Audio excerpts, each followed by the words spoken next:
Hello again. So I'm back on the Good Enough Mum page, and today what I wanted to talk about is social comparison and how we can compare ourselves to others and whether or not that's a good idea and how it can affect us. And you probably get a good idea of what I think about it because I've made the title Comparison is the Thief of Joy, which is a quote from Theodore Roosevelt. And why is comparison considered to be the thief of joy? I'm just going to have a look at why we tend to compare ourselves with others and then why it's perhaps not as helpful as it could be. So if you think about it, it's really important for us to be accepted by other people. And one of the things that we can do is to try and work out whether or not we're acceptable by looking at what other people around us are doing. And if we think they're particularly successful, we might copy what they're doing. And it gives us a way of sort of measuring ourselves, really. And so it's a really natural thing to do, to actually engage in comparison. But the problem is that much of what we compare ourselves, when we compare ourselves with other people, it's a sort of subjective measure. So a good example of this is beauty. Now they say that beauty is in the eye of the beholder. Beauty is a very subjective thing. How do we actually know what true beauty is? It's all according to fashion. And so if we compare ourselves with others on that notion of beauty, it's a bit of a waste of time. Beauty is in the eye of the beholder, so it does depend on who's actually looking that tells us whether or not we're beautiful, for example. And that means that we become subject to the opinions of other people. And that's part of the problem with being somebody who compares yourself with others, is it's a really subjective measure. And so it can really make us feel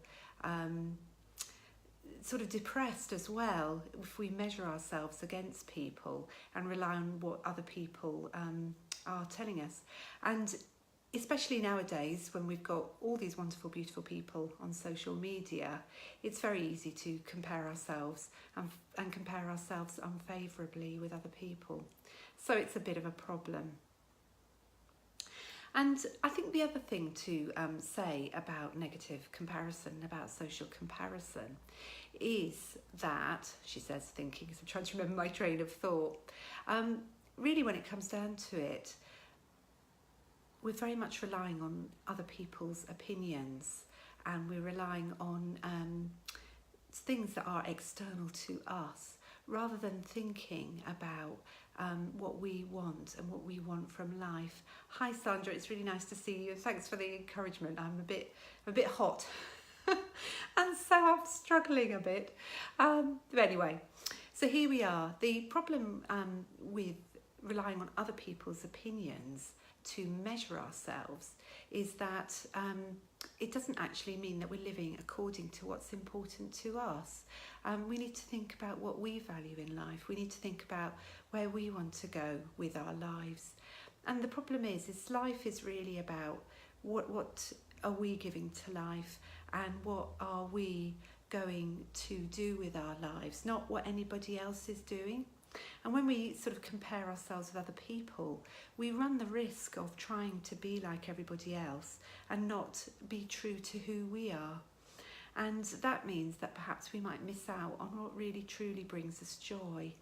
And so although it's very hard, although we want to fit in, sometimes the thing to do is actually to try and let go of those comparisons and try to walk our own paths. And I think part of the reason why I think this is important at the moment is because we're facing the exams are coming out, exam results are coming out for children soon in terms of A-level and GCSE results, and I've seen sort of various people graduating as well. So at this time of year, if we tend to be someone who makes comparisons, it can be very tempting to compare our children's performance, or if indeed we're doing exams, to compare our performance with everybody else. And the problem is we're not everybody else, and neither are our children. And actually it's much better if we can try and focus on what we can do and on our own personal journey rather than what everybody else is doing, because in actual fact that's irrelevant.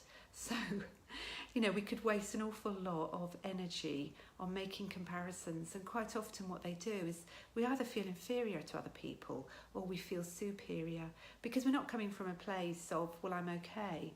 We're sort of trying to measure ourselves, and that means that we're not really believing in ourselves. And so what I'd really like to say is to try and concentrate and focus on what you want to do in your life. Focus on what brings you joy. And it doesn't have to be about any notions of success that anybody else might think is important. It's actually up to you. And I'm going to be blogging about this. So if you'd like to have a look at that, you know where to find it. It's at thegoodenough.mum.com/blog. And this week I'm talking all about comparisons, but next week I'm also going to be talking about when exam results come out. So take care of yourselves, and thanks very much for watching, and thanks for commenting, Sandra. Bye.